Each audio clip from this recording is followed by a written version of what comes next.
Hello friends, welcome to Creative Medicine. In this lecture, we will learn about Now, what is the pathology of Zenker's diverticula? So, Zenker's diverticula, if we see the pathology here, due to the presence of here, Zenker's diverticula is present between the thyropharyngeus and cricopharyngeus muscles.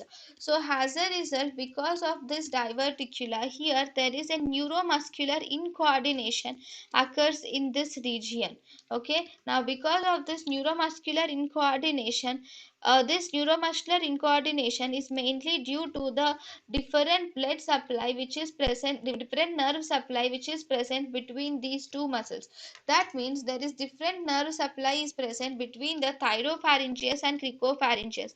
Thyropharyngeus, which are nothing but the, sorry, the picture is wrong.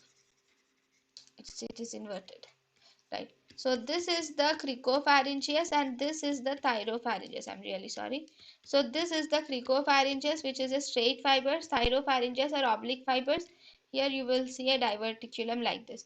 So thyropharyngeus, oblique fibers of thyropharyngeus are actually supplied by pharyngeal plexus, whereas the horizontal fibers of cricopharyngeus, these are supplied by the recurrent laryngeal nerve.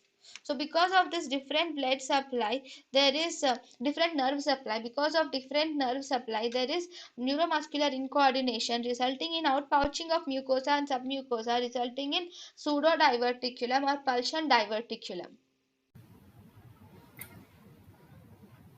thank you and thank you for watching.